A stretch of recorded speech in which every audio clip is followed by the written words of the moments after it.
Good evening all.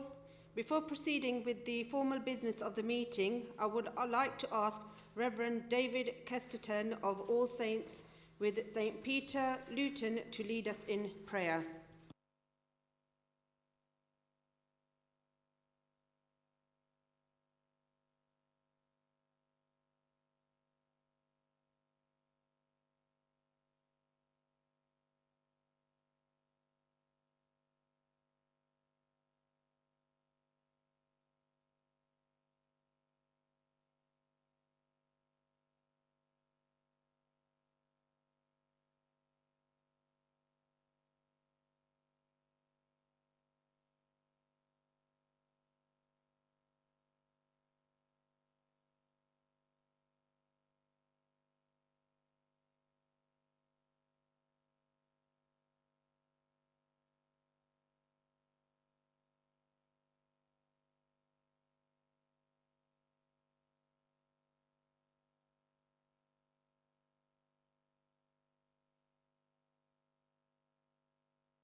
Please be seated.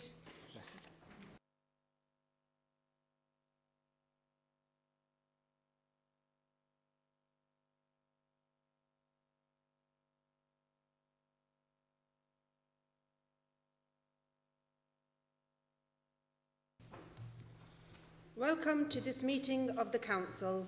Before we begin, would members please sit in their allocated seats, silence their mobile phones, stand up when proposing and seconding items, switch microphones on to speak and off immediately afterwards. If there is an emergency, turn left out of the chamber, follow the green emergency exit signs to the main town hall entrance and assemble in St. George's Square.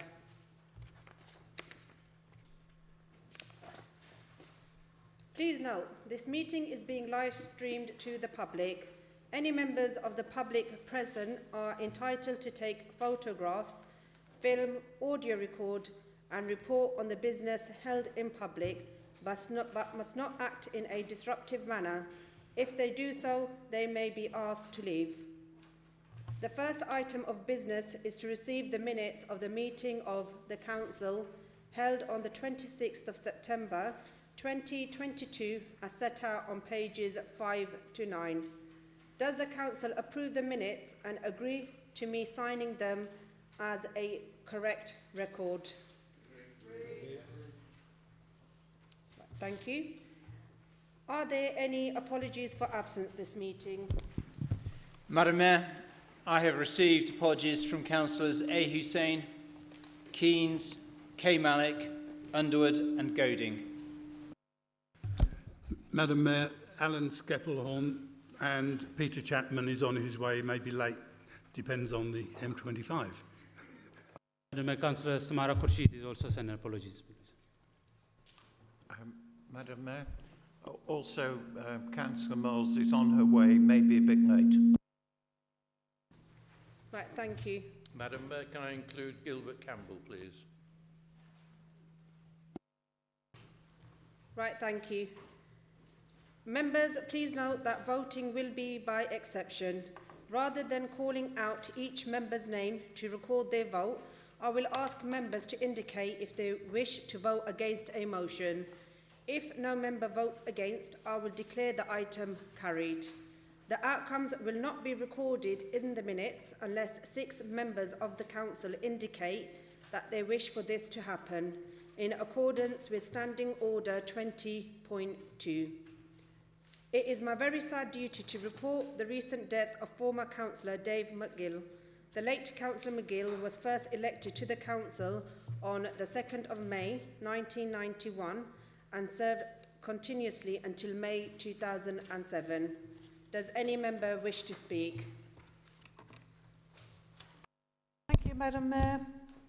Yes, it's very sad news to hear of the death of Dave McGill, and those that have been on the council a long time will remember Dave, who was certainly a character, both as a councillor and as a member of the Labour Party. We got elected together to the council, I remember, in 1991, and he became chair of Leisure, and well, at the time it was called Recreation Services Committee, and was an active member of Planning Committee and licensing, what was called Licensing Subcommittee in those days. He was also very involved in the community, and at one stage was known as Mr. Hightown, because he used to champion Hightown so much, and had me on walkabouts up there quite often. So it is with sad news that I hear of his passing, and he was, as I said, a true socialist and a strong member of the Labour Party, and I really feel for his family at this very sad time.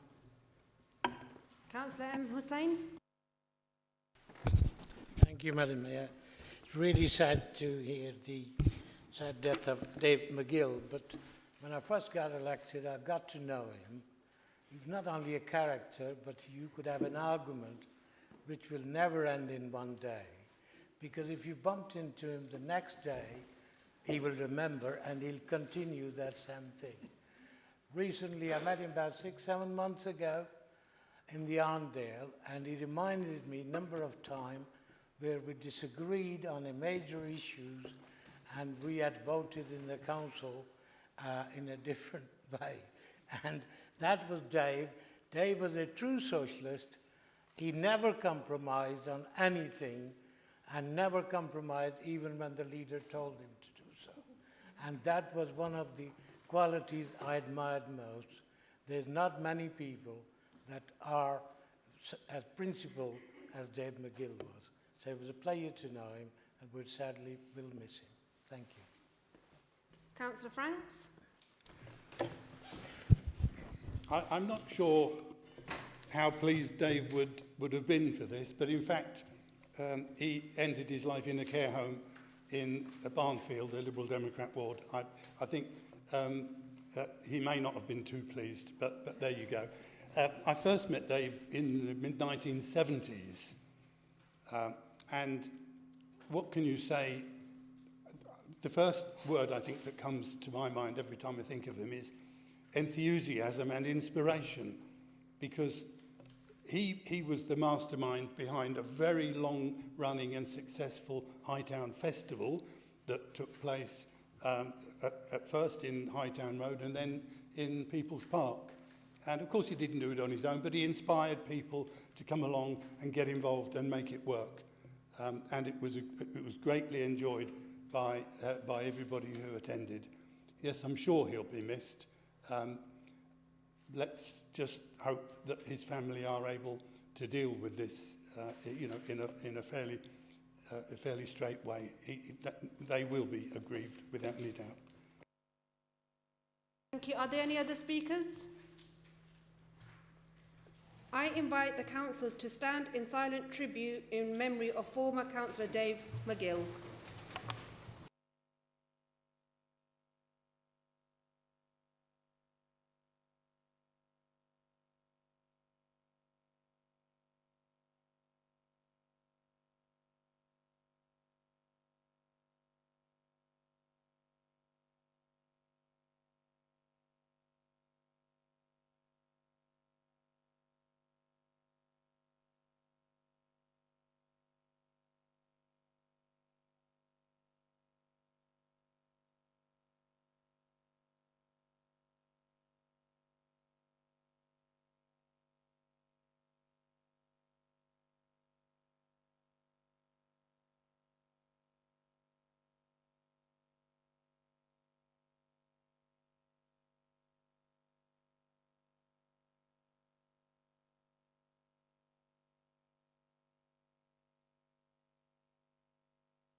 Please be seated.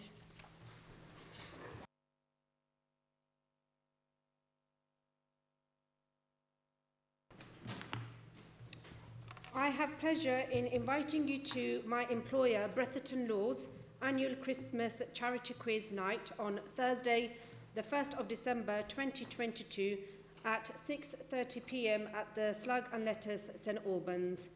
Tickets cost £20 each, which includes a light buffet. Proceeds are being donated to one of my chosen charities, Macmillan Cancer Support. I would also like to invite you to the Mayor's Charity Christmas Curry Night on Thursday, the 15th of December 2022 from 7 p.m. at the Tapas Indian Meze Grill, Hancock Drive. Invitations to follow from the Mayor's Secretary.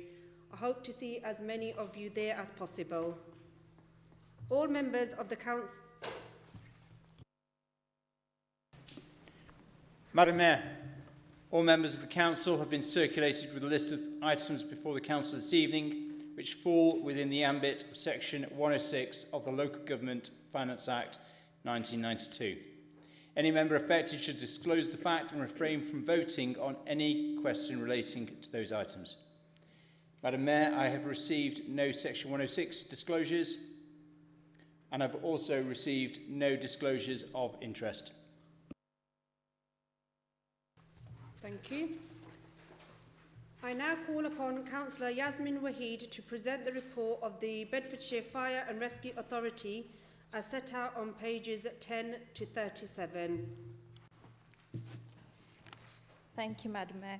I'll present this report to the Council of Bedfordshire Fire Rescue Authority, Quarter 1 and Information Bulletin.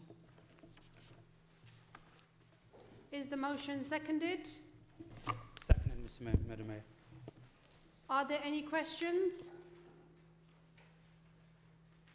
Does the Council receive the report?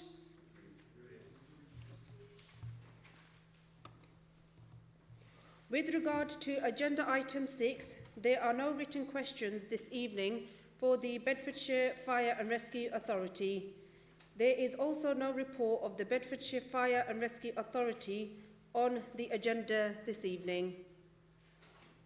The next item is agenda item 7.1, the Treasury Management Annual Report. I invite Councillor Roche to move the recommendation. Thank you, Madam Mayor. I move the recommendation set out paragraph 2 on page 38. Thank you. Is the motion seconded? Are there any questions? Are there any amendments? Does any member wish to speak to the motion? Councillor Franks? Yeah, thank you, Madam Mayor. I won't detain you very long on this, but I can't resist the temptation when an item like this comes up to remind everyone how much more difficult the dealing with the council's cash flow is due to the level of debt the council is carrying, and in particular the more than £500 million of unsecured loans that have been given to the airport company. I know that I'm now about to be told that those loans are in fact secured on the assets of the company, but that is nonsense. You cannot take as security for a loan like this assets which the council already owns. They are effectively unsecured loans. Thank you, Madam Mayor. Councillor Roach, would you like to come back? Yeah, thank you. Yeah, you're quite right, David. I'm going to come back to you on that one. You're perfectly right. I mean, the examples you used to give about Nationwide, somebody going for a mortgage Nationwide, and I think the point you were trying to make was that they actually don't own the property until they pay their mortgage. I think that's the point you're trying to make, because basically ownership is a legal transaction. It's not a debt transaction, it's a legal transaction. We have a separate entity as a company, Luton Airport. The council is separate from that. The asset is secured by debenture in Company House, and we have first charge on the asset. So it's secured against the asset. I do not want people to think that we are stupid enough to do something like that. Thank you, Madam Mayor. Yep.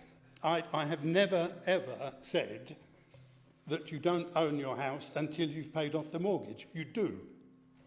You do. The loan is secured by the lender registering an interest in your house. In the case of the loans to London Luton Airport, the lender is the council, and the council has registered an interest in assets which the council already owns through its ownership of the company. There are no ways in which that can be described as a secured loan. Well, we're going to have to agree to disagree, David. It's a secured loan. Again, I don't want people to think that we're going to do something stupid as an unsecured loan against an asset. It's a debenture in company's house, secured against the airport, and the loan is secured. Thank you. Right, the motion is before the council. Does any member vote against the proposal? The motion is carried.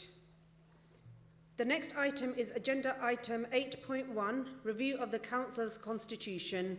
I call upon Councillor Javeria Hussain to move the recommendation. Thank you, Madam Mayor. The Constitution Review team was set up with the following objectives. First, to ensure that the Constitution is brought up to date.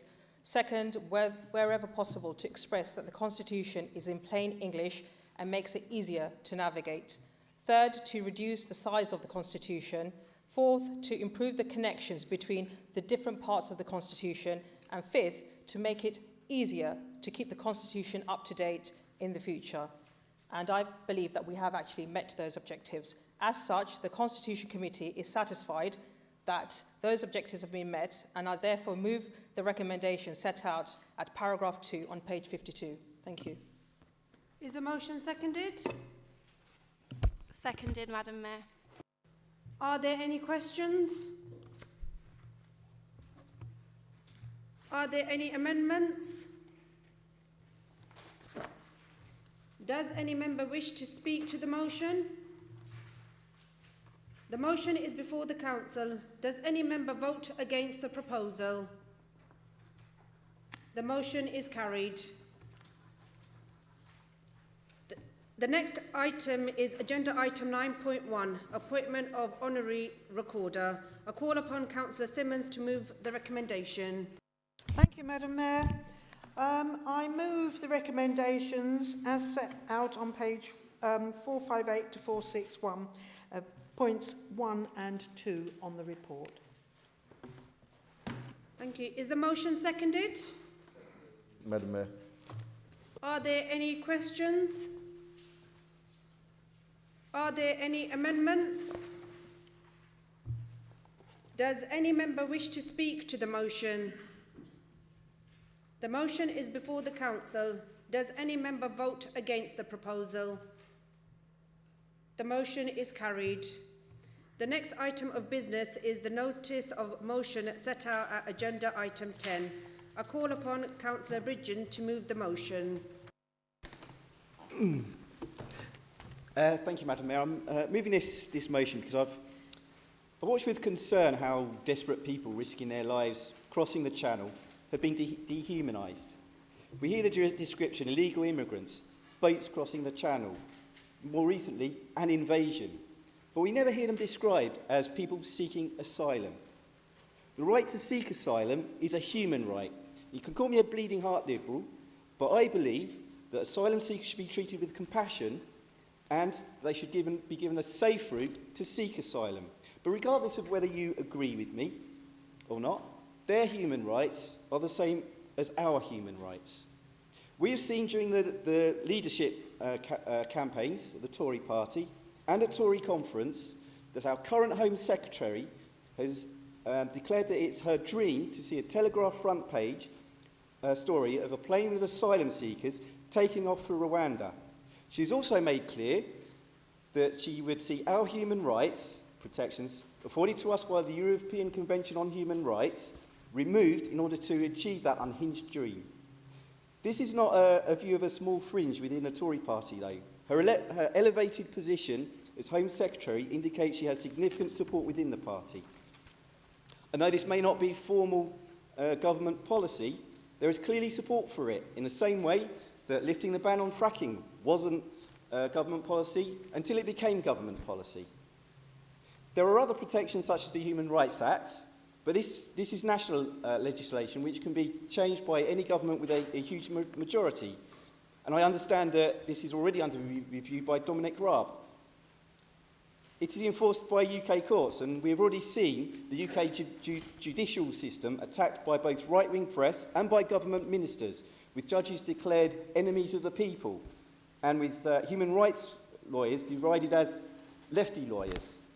The only truly independent protection that we have is from the European Court of Human Rights. This is why any threat, no matter how minor, should be highlighted, but I fear that this is not happening currently. I hope this motion will shine at least some light on the right wing and some might say fascistic policy of some government ministers in relation to our human rights protections, and I hope that you will support it.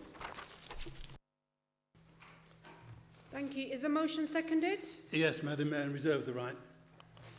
Are there any questions? Are there any amendments? Does any member wish to speak to the motion? Councillor Hussain. Thank you, Madam Mayor. I'm sure that all members of this council will wholeheartedly support the motion, because this isn't just the asylum seeker, this is the rights of the human beings, whatever their nationality, wherever they come from, and they are treated equally. And that was encouraged by the British to adopt this by more democratic governments in Europe as well. And every country has not amended it ever since. This will be the first nation, a democratic nation, which is trying to amend it in a way that it only targets the asylum seekers only to be able not to take a responsibility to deal with it in this country, rather than trying to send them somewhere else, as if they are not, those families, those children are not the human beings equal to the same treatment as anybody else in this country. And I think that will be a very sad day for this country if they have ever amended the European Human Rights Act. And I hope that every member of this council supports it. Thank you, Madam Mayor. Councillor Javeri Hussain. Thank you, Madam Mayor. Support this motion. The European Convention of Human Rights was actually incorporated in the UK under the Human Rights Act 1998. The only thing I'd like to say is that, and this is the same Human Rights Act that is on the government's agenda, as previously and as now, to scrap. So that is hugely concerning, but I support this motion. Thank you. Councillor Akon. Thank you, Madam Mayor. I have no problem in supporting this motion. We are talking about people's lives and their basic human rights. We are very fortunate to live in a country like ours, a democratic country where there's no oppression and it's not a war-torn country. Just imagine yourself living in a country which has no laws, which has no rules, and no respect for human life. Imagine that you were living in that country and you risk your life to go for a safe haven, and other people said to you that we're now going to transport you somewhere which is even more riskier than what you've left behind. We need to treat people with compassion, and we cannot set a precedent like what is being suggested. So I wholeheartedly support this motion. Thank you. Well, I don't think there were any other speakers to the motion. So the motion is before the council. Oh, sorry, yeah, you can't. No, I won't detain you long. It's pleasing to see that there seems to be pretty much unanimous support for this. You know, when you get to my age, you look at the parties that you've grown up working with and working against. And when I look at the Tory party, I was brought up with Tory leaders like Ted Heath. And Macmillan. And of course, they had their nasty right-wing headbangers, but they were under control. Now, the nasty right-wing headbangers are in control, and that's the difference. This isn't a Tory party to be messed about with that we've got at the moment. Let's hope when the election finally does come that someone sensible manages to take control of the Tory party so that in opposition, hopefully, it will at least be of a measure that can be relied upon to put the country first. I'm very happy to second the motion and very pleased that it looks as though it's going to get overwhelming support. Thank you. The motion is before the council. Does any member vote against the proposal? The motion is carried. That concludes the business for this meeting. I thank you for your attendance.